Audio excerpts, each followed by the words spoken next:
AP జెన్కోకు వడ్డీతో కలిపి విద్యుత్ బకాయిలు చెల్లించాలని తెలంగాణ సంస్థలను కేంద్రం ఆదేశించింది. అసలు వడ్డీ కలిపి 6,750 కోట్ల రూపాయలను 30 రోజుల్లో చెల్లించాలని తెలంగాణ ప్రభుత్వానికి స్పష్టం చేసింది. రాష్ట్ర పునర్విభజన చట్ట ప్రకారం కేంద్ర ప్రభుత్వ ఆదేశాలతో ఏపీ జెన్కో తెలంగాణకు విద్యుత్ సరఫరా చేసింది. దీనికి సంబంధించి తెలంగాణ ప్రభుత్వం చెల్లించాల్సిన బకాయిలపై కేంద్రం ఎట్టకేలకు స్పష్టత ఇచ్చింది. కోర్టుల వరకు వెళ్లిన ఈ వ్యవహారంపై కేంద్ర ఇంధన శాఖ డిప్యూటీ సెక్రటరీ అనూప్ సింగ్ ఉత్తర్వులు జారీ చేశారు. 2014 జూన్ 2 నుంచి 2017 జూన్ 10 వరకు తెలంగాణ విద్యుత్ సంస్థలకు ఏపీ జెన్కో విద్యుత్ సరఫరా చేసింది. ఉత్పత్తి సంస్థలతో ఉన్న విద్యుత్ కొనుగోలు ఒప్పందాల ధరల ప్రకారం తీసుకున్న విద్యుత్కు తెలంగాణ డిస్కంలు డబ్బు చెల్లించాలి. ఈ కాలంలో ఏపీ సరఫరా చేసిన విద్యుత్కు 3,441.78 కోట్లు రావాల్సి ఉంది.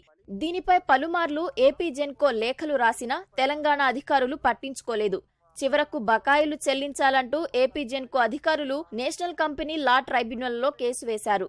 అక్కడ వివాదం పరిష్కారం కాకపోవడంతో కేసును ఉపసంహరించుకొని తెలంగాణ విద్యుత్ సంస్థలతో సంప్రదింపులు జరిపారు. అయినా ప్రయోజనం లేకపోవడంతో తెలంగాణ సర్కార్ హైకోర్టులో పిటిషన్ వేసింది.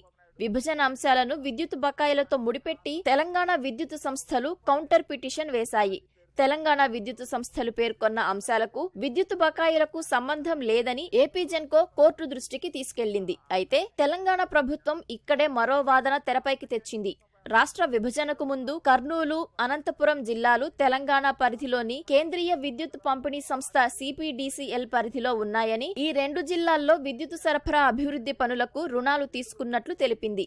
రుణాల చెల్లింపునకు తీసుకున్న మొత్తం 12,941 కోట్ల రూపాయలని, ఇది ఏపీ జెన్కోకు చెల్లించాల్సిన బకాయిల కంటే ఎక్కువేనని తెలంగాణ అధికారులు భీష్మించారు. విద్యుత్ బకాయిల అంశాన్ని ఏపీ ప్రభుత్వం పలుమార్లు కేంద్రం దృష్టికి తీసుకెళ్లింది. ఈ వివాదంపై కేంద్ర ఇంధన మంత్రిత్వ శాఖ deputy secretary Anoop Singh Telangana, AP ప్రభుత్వాల ప్రధాన కార్యదర్శులు, డిస్కంల సీఎండీలు, ఏపీ జెన్కో ఎండీకి ఉత్తర్వులు పంపారు. విభజన చట్టంలోని సెక్షన్ 92 ప్రకారం బకాయిలు చెల్లించేలా తెలంగాణ ప్రభుత్వాన్ని ఆదేశించే అధికారం కేంద్రానికి ఉందన్నారు.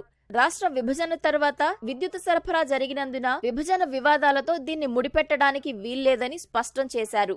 30 రోజుల్లోగా ఏపీ జెన్కోకు ఉన్న బకాయిలను తెలంగాణ ప్రభుత్వం చెల్లించాలని ఆదేశించారు.